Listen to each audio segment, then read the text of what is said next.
Amén. Eso es lo que recordamos esta semana tan especial. Y tenemos que aprender, todos, yo me incluyo, tenemos que aprender a ver la Biblia, ¿sí? No como una narrativa histórica simplemente, no como algo que necesitamos conocer intelectualmente, sino que debería afectar nuestras vidas de una manera real, personal, ¿sí? Le he puesto por título al tema de hoy, Vive 2023, que es lo que estamos celebrando, más que un hecho y más que historia. No es simplemente algo que sucedió y qué chévere que todos sabemos que Cristo murió, que Cristo resucitó. La pregunta es, ¿cómo está afectando eso tu vida? La muerte de Jesús, ¿cómo está afectando tu vida? La resurrección que vamos a hablar hoy, ¿cómo está afectando tu vida, tu familia, tu manera de ver las cosas del día a día, tu vida como creyente, tu devoción? ¿O simplemente es historia? ¿O simplemente son cosas que conocemos, que sabemos, ¿sí? La cruz es posiblemente la historia más conocida en el mundo. Creyentes y no creyentes se saben la historia, se han hecho películas, se han escrito libros, se ha hecho música, de todo. Es la historia posiblemente más conocida, pero también posiblemente la menos entendida posiblemente, ¿sí? Miren lo que dice 1 Corintios 1:18, quiero comenzar con eso. El mensaje de la cruz es una ridiculez para los que van rumbo a la destrucción, pero nosotros que vamos en camino a la salvación, sabemos que es el poder mismo de Dios. La cruz, y usted seguro si tiene redes sociales, si ha visto Instagram, TikTok, Facebook, lo que sea esta semana, se llenó las redes sociales de todo tipo de mensajes, ¿sí? ¿Qué significa el sacrificio? ¿Qué significa? Pero al mismo tiempo, los agnósticos, los ateos han dicho también y han sacado contenido acerca de que, bueno, de que posiblemente esta historia que todos sabemos posiblemente no es real, no es tan así, que Jesús no era Dios. Y si usted no tiene una base, una base bíblica, todo lo que escuchemos con un buen fundamento, con un buen argumento, nos va a parecer que está bien. Pues posiblemente no, pero cuando tenemos un fundamento bíblico y sobre todo cuando el Espíritu de Dios está en nosotros, yo he visto esto esta semana. El mensaje de la cruz es una locura para los que no tienen a Cristo en su corazón. No lo entienden. Dice, ¿cómo una señora salía en un video y realmente estaba molesta y decía, ¿por qué tengo yo que pagar la culpa de Adán? Decía, ¿por qué si yo no hice nada? ¿Por qué no entiendo lo que la religión me quiere vender? Porque ahora yo soy el culpable porque se comieron el fruto por allá y yo ni siquiera estaba ahí. Porque es una locura, es una ridiculez para los que van camino a la destrucción, para los que no han entendido, para los que no se les ha revelado que Cristo es la provisión. Lo vamos a leer hoy, que así como entró la muerte por medio de un hombre al mundo, la vida eterna y la salvación también entró por medio de ¿qué? De un hombre. Era necesario que así sucediera para que se cumpliera lo que Dios quería. Y quiero que veamos un gráfico, esto yo lo he presentado en otras oportunidades, y para que entendamos quizás un poco la cruz, ¿sí? Como les decía, conocemos la historia, pero posiblemente no la entendamos del todo, ¿sí? Y lo vamos a ilustrar con este pequeño gráfico, ¿ok? Aquí está el tiempo. Yo no sé a qué edad conociste a Cristo, posiblemente alguno hoy está escuchando por primera vez o ya hemos escuchado. Normalmente los que estamos en este país hemos escuchado de Dios y de Cristo muchas veces, ¿verdad? Pero hay un momento que la Biblia llama donde sucede la conversión, que es que la persona decide aceptar el regalo de la salvación en su corazón, decide aceptar a Jesucristo en su corazón y empieza un proceso. La Biblia lo llama un proceso de santificación, es un proceso del Señor en nuestros corazones. Y esto es lo que debería ir sucediendo. En la medida que avanzamos en la vida cristiana, vamos teniendo una conciencia creciente de la santidad de Dios. En la medida que vas conociendo a Dios, te vas a dar cuenta que Dios es santo, santo, santo. Y mientras más lo conoces, te das cuenta que es demasiado santo. Y cada vez vas viendo que su santidad es más y más y más y más grande. Pero al mismo tiempo, te vas dando cuenta y vas siendo consciente de tu naturaleza pecaminosa. Al principio todos creímos y bueno, tengo 1, 2, 3 pecaditos por ahí. Pero cuando tú vas avanzando, cuando vas conociendo la Escritura, cuando el Espíritu Santo va iluminando tu corazón, te das cuenta y dices, no eran 2 ni 3 pecaditos. Mi corazón está lleno de maldad. Mi corazón es desagradable delante de Dios. Y es allí donde empezamos a entender por qué era necesaria la cruz. Y en la medida que vamos avanzando, esto es lo que debería estar ocurriendo. Cada vez en nuestra vida la cruz se va haciendo más grande. Porque la separación entre mi pecado y la santidad de Dios, cada vez me voy haciendo consciente de que la distancia era más y más grande de lo que yo pensaba al inicio. Pero la cruz es suficiente para cubrir esa distancia. Pagó el precio por mi pecado y ahora, lo poníamos en el primer video, y ahora me ha llevado a la presencia de Dios, a esa presencia santa, a esa presencia donde no podía yo estar a causa de mi pecado, pero por la sangre del Cordero que lava mi vida, ahora puedo estar unido a Él. ¿Qué es lo que sucede en nuestra vida normal de un cristiano normal? Vamos a decirle así. Sucede esto, sí, sigue la siguiente, por favor. Ocurre lo mismo, pero en la medida que vamos siendo conscientes de la santidad y de nuestro pecado, empezamos nosotros en nuestro esfuerzo a querer rellenar los espacios que no podemos llenar. Que solo la cruz llena, que solo la cruz, dice primera de Timoteo 2, hay un solo mediador entre Dios y los hombres y es Jesucristo.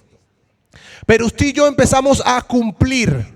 Como la santidad de Dios es tan grande, voy a ir a la iglesia, voy a diezmar los que diezman, voy a orar, voy a leer la Biblia y creo que por cumplir ciertas cosas voy a alcanzar la santidad de Dios. Déjame decirte que no va a pasar. Y por otro lado, aparento, en la medida que me voy dando cuenta de cuánta maldad hay en mi corazón, comienzo a ¿qué? A aparentar. Comienzo a tomar actitudes que tapen lo que yo estoy experimentando en mi vida. Y quiero decirte 2 cosas que son muy importantes y he orado al Señor desde la semana pasada que tengo este mensaje. He orado al Señor para que recibas esta palabra y que mis palabras sean sabias. Si piensas hoy, si tú eres una de las personas que piensa que Dios está decepcionado de ti y de tu pecado y de tu maldad, no has entendido la cruz. Porque por eso envió a Jesús. Y Jesús satisface toda la ira de Dios. Dice Isaías, el castigo de nuestra paz fue sobre Él.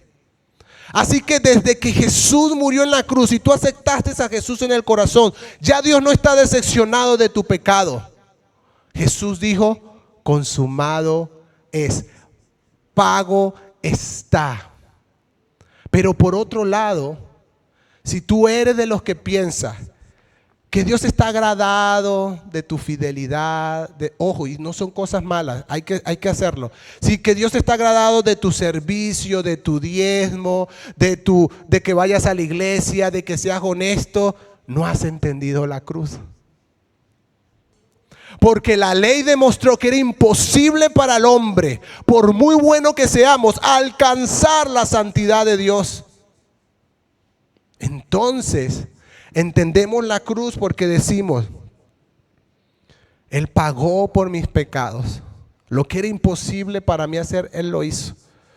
Y todo lo bueno que yo pueda hacer es por Él. Es por la cruz, es por su obra en mi vida. Es Él en mi vida. Y yo no puedo agradar a Dios con mis obras, a menos que Cristo esté trabajando en mi vida y las obras que yo hago sean a través de la verdad, de la sangre del Cordero sobre mi vida. Es la única manera. Nadie puede agradar a Dios a menos, sino solo por medio de Cristo. Cristo satisface toda la ira de Dios y la obra de Cristo es agradable al Padre, toda la obra de Cristo. Y tú y yo empezamos a ser agradables al Padre. Por eso la Biblia dice que en Cristo somos aceptados, que en Cristo somos perdonados, que en Cristo somos limpiados, que en Cristo agradamos a Dios, que en Cristo podemos hacer la obra de Dios. Pero si Cristo no está, es imposible. Y esto es todo un mensaje, pero no me voy a enfocar ahí. Esta es la importancia de la cruz en la vida del creyente. Debería hacernos levantar todos los días y decir: Señor, gracias.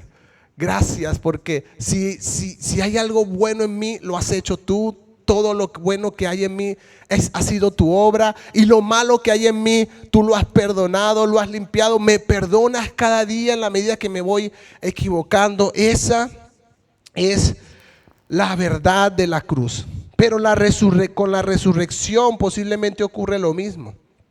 Posiblemente no la entendamos.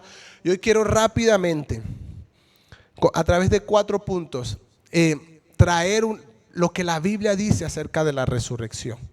Que no es solamente un hecho histórico, que no es solamente algo que sucedió, y yo espero que todos los que estemos aquí creamos que es un hecho real. Lo vamos a ver en el primer punto.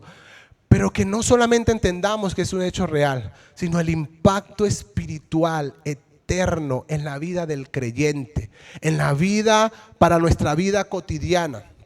Y como primer punto, quiero que veamos que la resurrección de Cristo es validación de nuestra fe. Quiero que sepas esto: nuestra fe como cristianos, no estoy hablando de evangélicos, católicos, no estoy hablando de denominaciones, ¿ok? Nuestra fe como creyentes de Cristo, como seguidores de Cristo, que creen en el Padre, en el Hijo, en el Espíritu Santo, que creen que la deidad se hizo hombre, que creen que Cristo es Dios hecho hombre. Todo el que cree eso no necesita la validación de su fe de otra persona, de una institución, de un organismo, porque el mismo Cristo dice: yo soy el que da testimonio de mí. 3 son los que dan testimonio: el Padre, el Hijo y el Espíritu. Dice la Biblia que Jesús es el autor y consumador de nuestra fe. Él la inicia y Él la termina. Él culminó todo lo necesario para que tú y yo podamos tener esta fe y sea una fe real, sea una fe poderosa. Dice la Biblia: la fe que vence al mundo. No cualquier fe, no es creer cualquier cosa, no, es la fe. ¿Y cuál es la fe? Dice Juan, que vence al mundo: aquellos que creen en Jesucristo. Esta es la fe que vence al mundo. En 1 Corintios capítulo 15, versículo 3 al 8 dice: porque ante todo les transmití a ustedes lo que yo mismo recibí, que Cristo murió por nuestros pecados según las Escrituras. Gloria a Dios por eso. Que fue sepultado y que resucitó al tercer día. ¿Qué dice ahí? Según las Escrituras. Estaba ya determinado. Y que se apareció a Cefas, luego a los 12. Después se apareció a más de ¿cuántas personas? 500 hermanos a la vez, la mayoría de los cuales vive todavía, aunque algunos han muerto. Luego se les apareció a Jacobo, más tarde a todos los apóstoles, y por último, como a uno nacido fuera de tiempo, se me pareció también a mí. Jesús, después de resucitar, Y esto es importante porque el tema de que Jesús resucitó no es un tema que quieran invalidar en este tiempo nada más. Incluso en la primera iglesia del primer siglo es algo que la iglesia de Corinto decía: no, Jesucristo no pudo haber resucitado porque la resurrección no existe. O sea, eso no es posible. Y Pablo empieza a decir: miren, esto es un hecho real. Si Jesús se le hubiese aparecido a los 12, bueno, a los 11, porque había uno menos, a los 11, y nadie les cree. ¿Me estoy explicando? Porque eran 11, eran amigos, se pudieron haber puesto de acuerdo y a inventar cualquier cosa.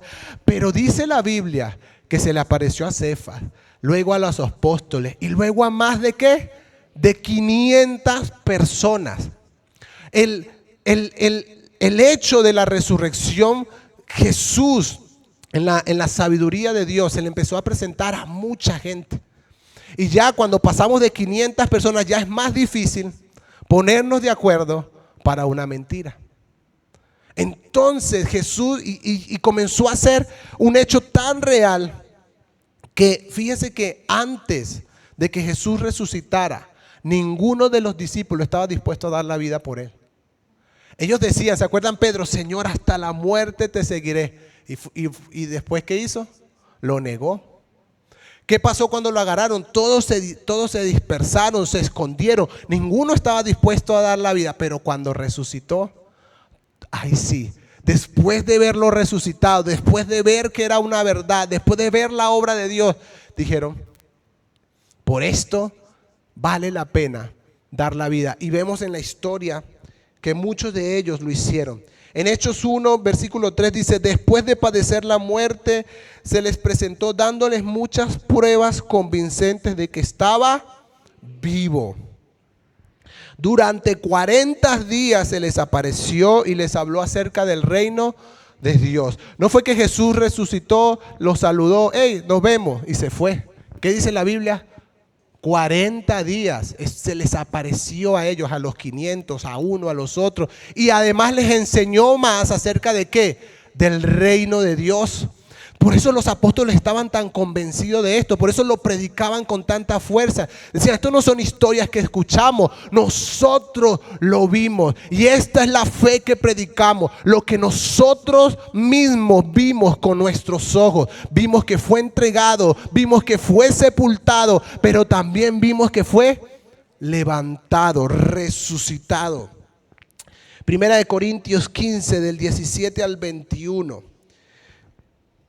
Aquí Pablo a los corintios le tiene que decir esto: y si Cristo no ha resucitado, la fe de ustedes es ilusoria y todavía están en sus pecados. En este caso también están perdidos los que murieron en Cristo. Si la esperanza que tenemos en Cristo fuera solo para esta vida, seríamos los más desdichados de todos los mortales.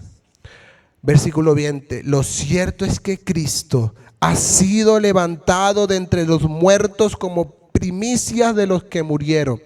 De hecho, ya que la muerte vino por medio de un hombre, también por medio de un hombre viene la resurrección de los muertos. La iglesia en Corintio, habían unos maestros ahí que estaban: no, la resurrección no existe, eso. Y Pablo tiene que decirle a la iglesia, para que dejaran de escuchar tonterías: si Cristo no ha resucitado, nuestra fe es ilusoria. No tiene sentido congregarnos, no tiene sentido predicar, no tiene sentido, porque sería un maestro más, porque sería un profeta más.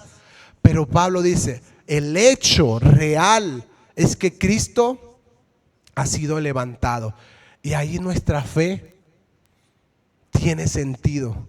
Ahora nuestra fe tiene el sello de la obra de Dios. Ahora podemos decir, como muchos se han dado cuenta, este no era un maestro más, este no era un profeta más, era el Hijo de Dios, y Dios lo ratificó. Lo vamos a leer ahorita en la Biblia, como hijo de él para delante de los hombres, levantándolo de los muertos. Así que la resurrección confirmó que Jesús era el Hijo de Dios.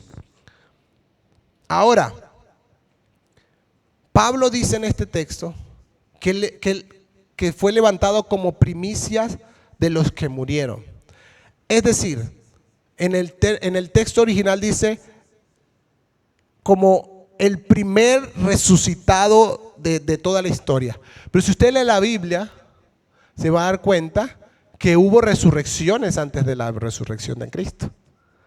Eliseo resucitó una niña que se había muerto. Jesús sacó a Lázaro, ¿verdad? Ya estaba muerto, tenía 4 días allí y lo llamó, ven fuera. La diferencia es, y esta es la realidad bíblica, es que todos los que resucitaron antes que Jesús volvieron a morir.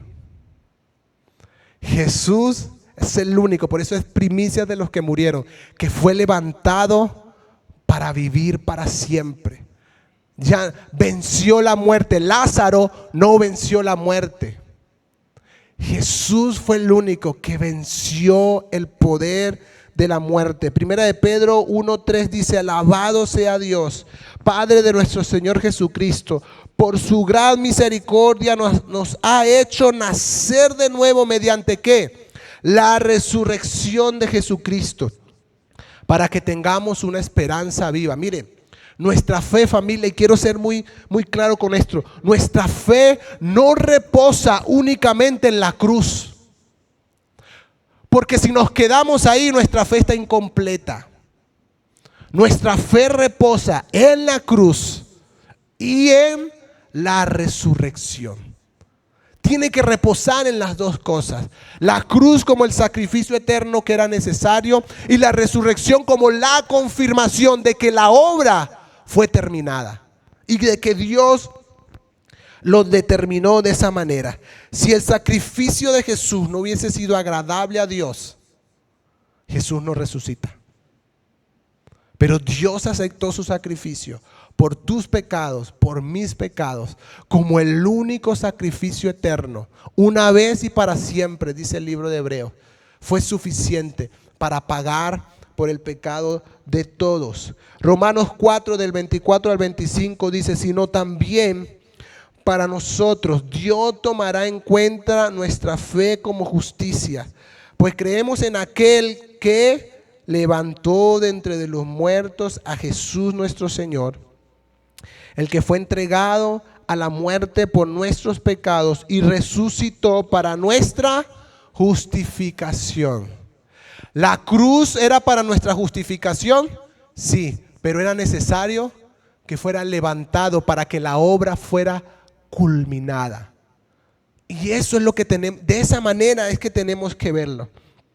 Número 2, la resurrección venció el miedo más grande que tiene usted y que tengo yo.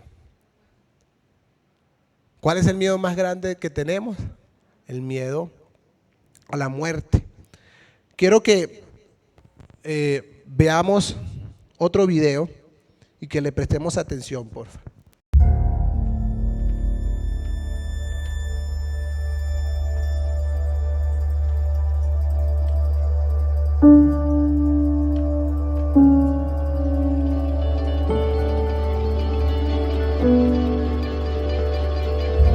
De todos los temores que se apoderan de nuestro corazón, ningún temor es más fuerte que el temor de la muerte. Algunos te dirán que la muerte es una parte natural de la vida, pero si la muerte es solamente parte de la vida, entonces ¿por qué provoca tanto enojo y tristeza? Cuando Dios creó a la humanidad, su intención era que con el paso del tiempo creciéramos más y más hermosos. Pero en un momento trágico, desatamos el pecado en el mundo y todo se quebró, incluyendo nuestros cuerpos. La muerte es la consecuencia máxima del pecado y por eso el corazón de Dios se llena de ira y tristeza aún más que el nuestro, porque la muerte no era parte del plan original de Dios. La Biblia dice que cuando Jesús se acercó al sepulcro de su amigo Lázaro, se estremeció con enojo y sus ojos se llenaron de lágrimas. Estaba conmovido con el sufrimiento causado por la muerte. una maldición provocada por nosotros mismos. La maldición de la muerte era física, tanto en el mundo como nuestros cuerpos estaban en deterioro. Pero la maldición de la muerte también era espiritual, separando a la humanidad eternamente de su Creador, la fuente de toda luz, amor y vida. Pero debido al increíble amor de Dios, Él escogió renunciar a todo poder y gloria para rescatarnos de la muerte. Jesús, el único Hijo de Dios, fue expulsado de la presencia del Padre y arrojado a la oscuridad absoluta, tomando nuestro lugar. Tomó sobre sí mismo la maldición que pertenecía a la humanidad, liberándonos de la atadura que tenía la muerte sobre nosotros y comprándole un lugar a la humanidad al lado del Padre para siempre. Llegará el día cuando por fin regrese el verdadero Rey para restaurar al mundo a su máximo esplendor, y nosotros juntamente con Él, renovando tanto nuestras almas como también nuestros cuerpos. Seguirás siendo tú mismo, pero aún más. Finalmente serás el verdadero tú. Nuestro futuro no es un futuro etéreo, uno que es impersonal. No vas a estar flotando entre las nubes. Vas a caminar, comer, reír, abrazar y cantar con grados de poder y júbilo que ni puede imaginarse ahora.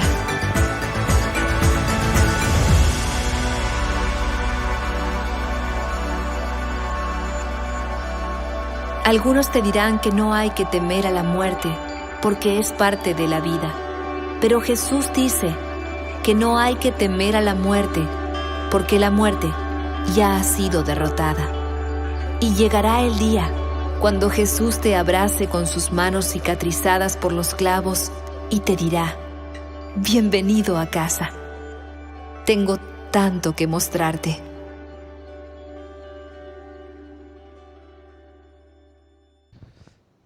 En 1 Corintios, capítulo 15, versículo 55, el apóstol Pablo dice: ¿dónde está, oh muerte, tu aguijón?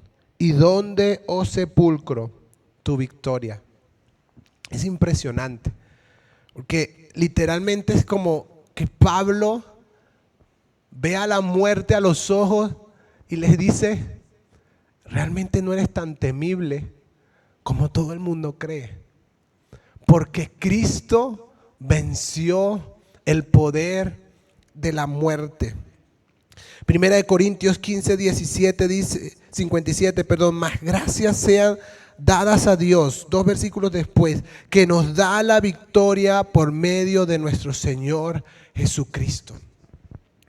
Apocalipsis 12, 10 y 11 dice: luego oí una fuerte voz que resonaba por todo el cielo: por fin ha llegado la salvación y el poder, el reino de nuestro Dios y la autoridad de su Cristo, pues el acusador de nuestros hermanos, el que los acusa delante de nuestro Dios día y noche, ha sido lanzado a la tierra. Ellos, hablando de esos que están ahí delante del Cordero, está hablando de usted, está hablando de mí, los han vencido al enemigo por medio de la sangre del Cordero y por el testimonio que dieron. Y no amaron tanto la vida como para tenerle miedo a la muerte. Solo el Espíritu de Dios en nuestra vida puede ocasionar que le perdamos el miedo a la muerte y que dejemos de ver la muerte como la hemos visto culturalmente. Claro que duele cuando un familiar se va, pero cuando uno de nuestros hermanos muere, nosotros sabemos qué sucede después de la muerte. Nosotros sabemos que hay esperanza. Decía Pablo: si nuestra esperanza fuera solo para esta vida, seríamos los seres más desdichados del mundo. Pero nuestra esperanza no es solo para esta vida, sino para la vida que viene después. La vida eterna, una vida donde dice la Biblia: reinaremos para siempre con el Señor. Nuestro futuro no es vamos a ver qué pasa, nadie sabe. No, sí sabemos, la Biblia sí dice lo que nos va a suceder a ti y a mí, los que hemos creído en Jesucristo, después que morimos. Y claro que sí, allá los vamos a ver. Aquellos que murieron en Cristo, los vamos a ver, los vamos a encontrar allá. Van a ser parte de esos que van a adorar al Cordero de día y de noche. Punto número 3. La resurrección, dice la Biblia, es poder a disposición. Porque la resurrección no solo habla de ese poder de Dios que levantó a Jesucristo de los muertos, sino que la Biblia dice que el mismo poder, ya lo vamos a leer, que levantó a Jesús de los muertos, que el mismo Espíritu que levantó a Jesús de los muertos vive ahora en nosotros. Y Pablo está diciendo, ya va, deja de tener miedo a las noticias, deja de tener miedo a las amenazas que estaban viviendo los discípulos en ese momento, deja de tener miedo al futuro, porque el mismo poder que levantó a Jesús de los muertos ahora vive en ti. El mismo poder de Dios, el mismo Espíritu de Dios habita dentro de cada uno de los creyentes. Por eso Pablo podía decir, yo no me avergüenzo del evangelio, porque es poder de Dios. Jesús le dijo a sus discípulos, unos días antes de partir, de ser entregado, Marcos 16, del 17 y 20, estas señales acompañarán a los que crean en mí. En mi nombre expulsarán demonios, hablarán en nuevas lenguas, tomarán en sus manos serpientes y cuando beban algo venenoso no les hará daño alguno. Pondrán las manos sobre los enfermos y estos recobrarán la salud, serán sanados. Este es el poder de resurrección en la vida del creyente. Y es tiempo de que como iglesia comencemos a creer eso. Comencemos, si hay alguien enfermo entre nosotros, comencemos a orar. No solo tiene que orar el pastor, ustedes pueden orar por alguien enfermo. Dice la Biblia, estas señales seguirán a los que creen. Yo siempre lo digo de esta manera, o este versículo no es verdad, o nosotros no creemos como deberíamos.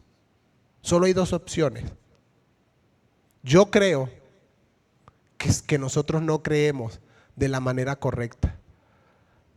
Pero necesitamos que Dios nos revele ese poder que es de Dios. Otra vez, Dios no se trata de nuestro nombre. Yo lo decía hace una semana. Yo creo que no estamos viendo esos milagros. Es porque en el fondo, en nuestro corazón, queremos ser nosotros los protagonistas de la historia. Quiero poner las manos sobre los enfermos y que la gente diga, oh, Jonathan sanó. No, no es Jonathan. Es más, los apóstoles peleaban con la gente, se molestaban con la gente cuando les decían, Pablo el que sana a los enfermos. No, blasfemia. No soy yo. Pablo, Pedro, todos reaccionaban igual. No soy yo. Jamás se te ocurra pensar que soy yo. Es Jesucristo a través de mi vida. Ellos estaban claros. Pero cuando en nuestro corazón está el ánimo de ser nosotros los protagonistas de la historia, ahí es donde tenemos el problema. No estamos creyendo de la manera correcta. Romanos 8:11. El Espíritu de Dios, quien levantó a Jesús de los muertos, vive en ustedes. Y así como Dios levantó a Cristo Jesús de los muertos, Él dará vida a sus cuerpos mortales mediante ¿qué? El mismo Espíritu que vive en ustedes. Esto es la verdad de la Biblia. Esto es lo que Dios dice acerca de ti y de mí que creemos en Jesucristo. Esto es lo que Dios determinó a través de la cruz y a través de la resurrección de Cristo. Y termino con esto porque hoy quiero que participemos de la cena del Señor y voy a explicar algunas cosas con respecto a eso. La resurrección de Cristo es un llamado. Yo podría resumir, y me atrevo a hacerlo, yo podría resumir todo el evangelio en una sola palabra y sería esta: llamado. El evangelio nos llama al arrepentimiento, nos llama a creer en Jesús, nos llama a seguir a Jesús, nos llama a obedecer la palabra de Dios, nos llama a buscar a Dios, nos llama a creer en Él, nos llama a hacer su obra, nos llama a predicar el evangelio. Entonces yo podría resumir todo el evangelio en que es un llamado para cada uno de nosotros. Y el primer llamado que siempre encontramos en la Biblia de parte de Jesús, de parte de Dios, es el llamado al arrepentimiento. Todos necesitamos arrepentirnos, pero el arrepentimiento no es un evento. No es que un día tú dijiste, yo me arrepiento de todos mis pecados y ya. No, el arrepentimiento es un estilo de vida. Y el problema con el arrepentimiento, que es el llamado que hace la Biblia constantemente, es que posiblemente no lo entendemos, porque tenemos esta imagen. Les voy a hablar de mí. Tengo esta imagen, ¿verdad?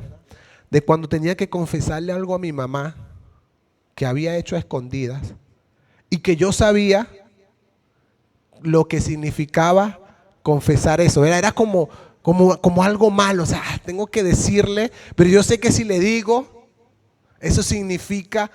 Y yo tenía esta imagen, ¿verdad? Entonces cuando me relacionaba con Dios, yo decía, tengo que confesarle mi pecado, pero entonces Él va a reaccionar. Pero no. De hecho, el arrepentimiento tiene que ver con el amor de Dios y tiene que ver con no solo confesar, y quiero tener cuidado con esto, no es confesar solo tu pecado,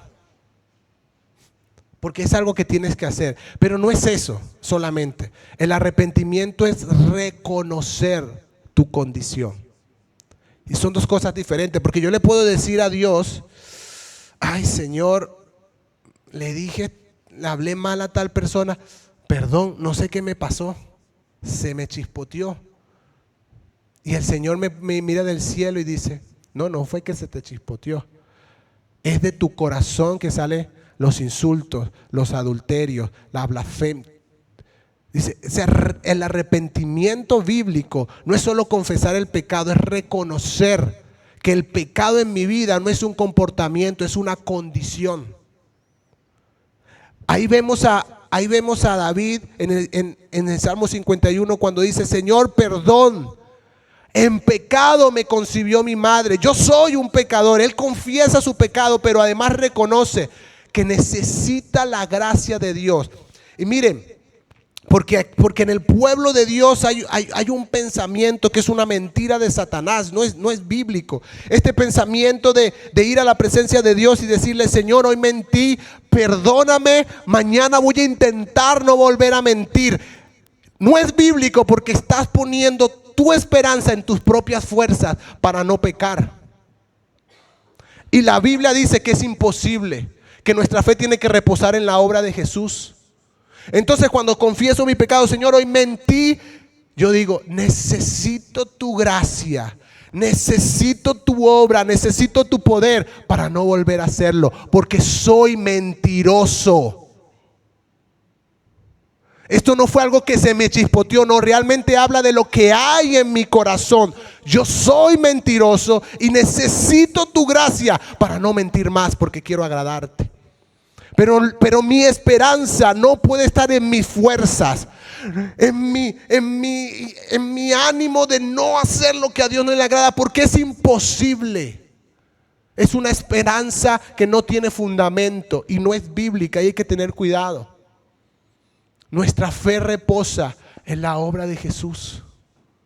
Y el verdadero arrepentimiento es reconocer nuestra condición, confesar nuestro pecado y pedir la gracia de Dios. Pedir la gracia de Dios sobre nuestra vida para que nos ayude a ser transformados. Porque Dios no solamente quiere que dejes de mentir y quitarte las ramitas que se te ven mal por encima. Dios quiere transformar tu corazón. Dios quiere transformar tu manera de pensar. Dios quiere quitar los ídolos que hay en tu corazón que te llevan a pecar.